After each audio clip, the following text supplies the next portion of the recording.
इस वक्त गुजर नाले से मैं आपको रिपोर्ट कर रहा हूँ। गुजर नाले पर और इसके अलावा दीगर जो तेजाबजात के खिलाफ ऑपरेशन हो रहा है, यहाँ पर जो ऑपरेशन है पहले की निस्बत वो तेज़ कर दिया गया है। जिन लोगों ने एंटी इंक्रोचमेंट ट्रिब्यूनल और इसके अलावा जो सिंध हाई कोर्ट से स्टे लिया था अपने लीज घरों को बचाने के हवाले से, उनके ऊपर भी सामान उनको खाली कराने का कह दिया गया है और तोड़ फोड़ का अमल जो है वो मज़ीद तेज़ कर दिया गया है। गुजर नाले के ऊपर इस वक्त भी आप हैवी मशीनरी देख सकते हैं कि यहाँ काम कर रही है। इस वक्त यहाँ पर क्या सूरत हाल है और ऑपरेशन तेज़ होने के बाद कितना जो है वो मज़ीद जो है वो ये इलाका खाली करा दिया गया है, क्लियर करा दिया गया है, और उसके बाद जो हुकूमत ने और अदालतों ने जो इनको मुआवजा देने के हवाले से ऐलान किया था उसमें अब तक क्या पेशरफ्त हुई है वो मैं आपके सामने चल कर रखता हूँ। यहाँ इलाका मकीनों से भी आपकी बात कराता हूँ, मेरे साथ रहेगा।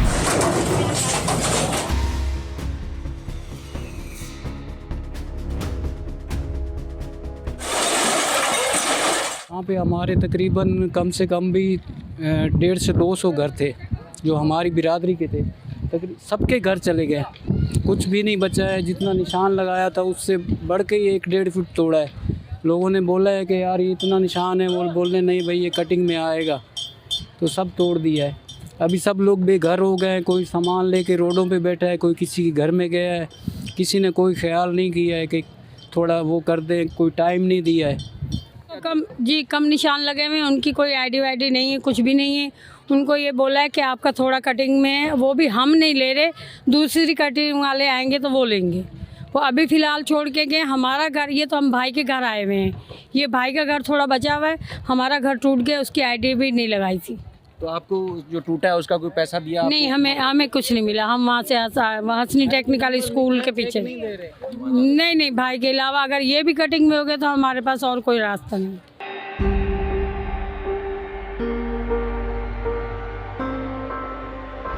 होटल की एक पट्टी तकरीबन 1.5 किलोमीटर आगे जाकर क्लियर कर दी गई है और उसके बाद फिर यहाँ दूसरा हिस्सा उस पर तोड़ फोड़ होना है। और यहाँ पर लीज मकानात पर जो है वो अदालतों के स्टे ऑर्डर भी लगे हुए हैं कि ताकि जो तोड़ने के लिए आते हैं, निशानात लगाने के लिए आते हैं, तो उनको पता चले कि यहाँ पर लीज मकान का हुक्म इम्तना है। ये बताइएगा कि उस पट्टी को हम देख रहे हैं तकरीबन आगे जाकर 70 फुट भी सेंटर से तोड़ा हुआ है, तो इस तरफ कितने निशानात लगाए गए हैं और क्या क्या आके बोल रहे हैं? यहाँ पर आके जिनके निशानात लगाए गए हैं उनको भी प्रेशराइज कर रहा है। सुबह आज मेरे पास आए सुबह, तो मैंने अपने लीज के मकान के कागजात भी दिखाए, उन्हें फ़ाइल दिखाई पूरी, और गवर्नमेंट जज क्या कहते हैं से ऑर्डर कोड का वो भी दिखाया। उसके बाद भी मुझे प्रेशराइज कर रहा है। मेरे घर का नक्शा नहीं देख रहे, मुझे मैं नाले का नक्शा मेरे घर की तरफ देख रहे हैं, वहाँ से मेजरमेंट कर रहे हैं कि यहाँ से आपका देखा जाएगा। मुझे मुकम्मल चारों तरफ से प्रेशराइज़ कर रहे हैं। एंटी इंक्रोचमेंट के ऑफिसर वो भी मुकम्मल प्रेशराइज़ कर रहे हैं, पुलिस के ऑफिसर भी प्रेशराइज़ कर रहे हैं। मुझे बिल्कुल घुमा रहे हैं मुझे किसी चीज़, मेरे घर का हिसाब नहीं कर रहे हैं, न नाले से मेरे घर का हिसाब कर रहा है। यहाँ पर बहुत सारे लोगों का ये कहना है कि जिस तरह पुलिस या एंटी इंक्रोचमेंट के लोग हैं, KMC के लोग हैं, यहाँ पर जिनके घर तोड़े जा रहे हैं तो कम से कम उनके साथ अच्छा रवैया होना चाहिए, अच्छे बर्ताव से पेश आएँ।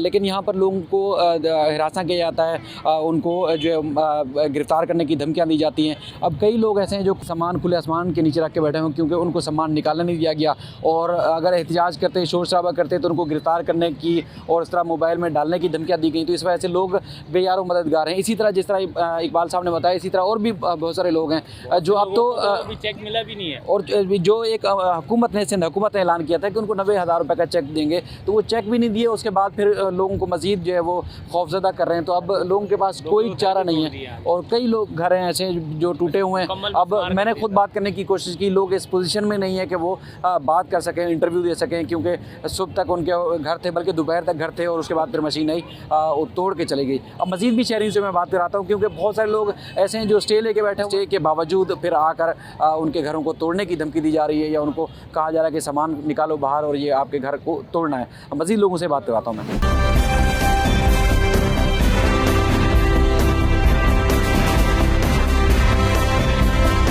यहाँ पर ख़वातीन भी मौजूद है, काफ़ी परेशान है लोग। लोगों को बेघर देखने के बाद, जिनके अब तक नहीं टूटे, वो भी परेशान है। अब ये बताइएगा कि आपका घर पे स्टे लिया हुआ है और काफ़ी सारे लोग देख रहे हैं फैमिली के साथ घरों के बाहर बैठे हुए, तो आप कितनी परेशानी है आप लोगों को? परेशानी तो इसलिए बहुत ज़्यादा है कि देखें, घरों का अभी अरेंज नहीं हुआ। किराएदारों ने, मालिक मकानों ने जो है वो किराए इतने ज़्यादा बढ़ा दिए कि हमें ब्लैकमेल कर रहे हैं। अब इस वक्त जो है लीज़ घरों को भी हमारे गिरा रहे हैं, तो हमें कम से कम इतना तो बताएं ना कि हम जाएं कहाँ। चलें अनलीज हम लोग बैठे हुए फिर तो गिराना समझ में आता है कि भाई इसलिए गिरा रहे हैं, हम खुद ही शराफत से उठ के चले जाएं। लेकिन अभी फ़िलहाल हमें कम से कम कुछ ना कुछ इसका कोई ऐसा नेमुल बदल तो दिया जाए ना कि जहां हम जाके अपने बच्चों को लेके बैठें। इसी तरह लोग नेमल बदल का, इसका मुतबादिल का जो है वो डिमांड कर रहे हैं, लेकिन अब तक जो है किसी को कुछ नहीं पता कि कितना घर टूटेगा। किसी को ये नहीं मालूम कि सेंटर से नदी की जो लेंथ है वो कितनी होगी और उसके बाद इसकी जो चौड़ाई होगी दूसरी तरफ से कितनी होगी।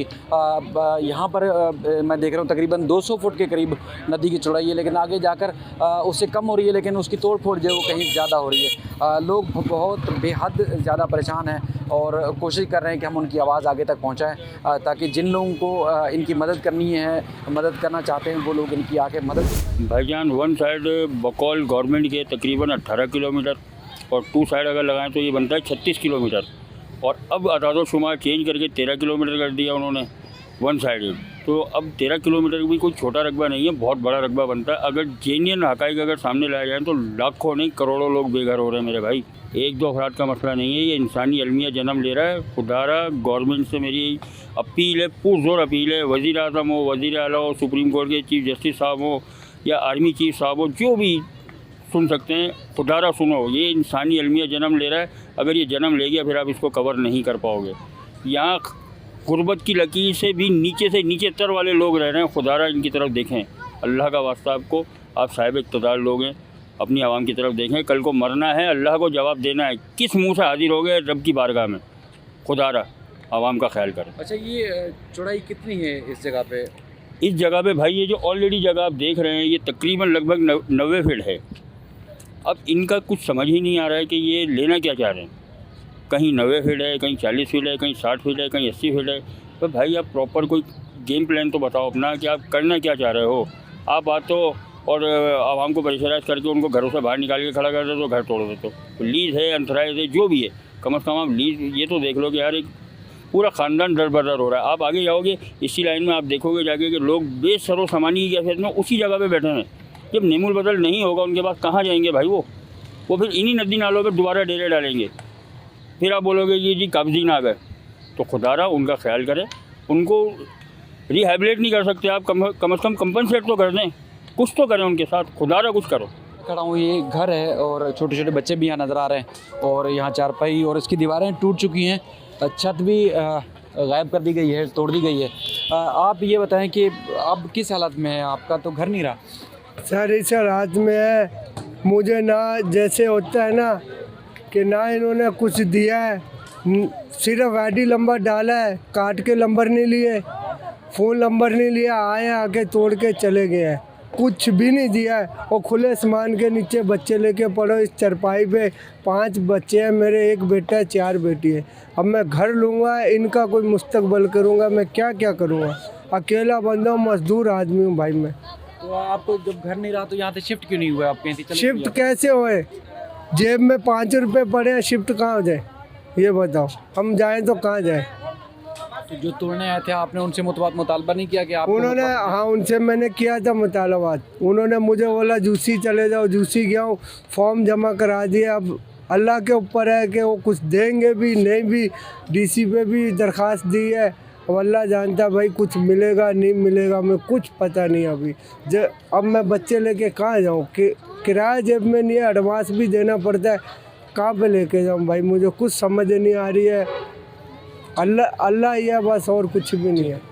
इनके साथ ये घर की हालत आप देख सकते हैं कि ऊपर पहले ये छत थी, ये छत ख़त्म हो चुकी है। अब इन्होंने धूप से बचाव के लिए ये पर्दा लगाया था ऊपर से। ये इनके बच्चे हैं और ये यहाँ वॉशरूम था और यहाँ पर ये पूरा घर का सेटअप था, लेकिन अब ये टूट चुका है और उसके बाद यहाँ इनके बाद कुछ नहीं बचा। अब चूँकि शाम का वक्त है और ज़ाहिर शाम के वक्त खाने पकाने का भी बंदोबस्त होता है, सिर्फ इनके साथ नहीं, अब इनका तो कुछ बचा ही नहीं है। तो ये सामने इनका कहना है कि ये चूल्हा लगाते थे और यहीं पे ही इनका सारा पूरा गुजर बसर होता था। अब घर टूटने की वजह से सब ख़त्म हो चुका है। अब सामने भी देख सकते हैं कि फैमिली जो है वो बैठी हुई है बेसर सामानी के आलम में। यहाँ दूर दूर तक आप देख सकते हैं कि ताहद निगाह अब लोग जो है वो बेघर होके नाले के किनारे चारपाइयाँ बिछाकर यहाँ बैठे हुए हैं। इसके अगर अपोजिट साइड देखें तो वहाँ पर भी यही सूरत हाल है कि ख़वातीन जो है वो चारपाई के ऊपर, रोड के ऊपर और यहाँ नाले के किनारे के ऊपर बैठे हुए हैं और इनका ना घर रहा है, अपना छत रही है।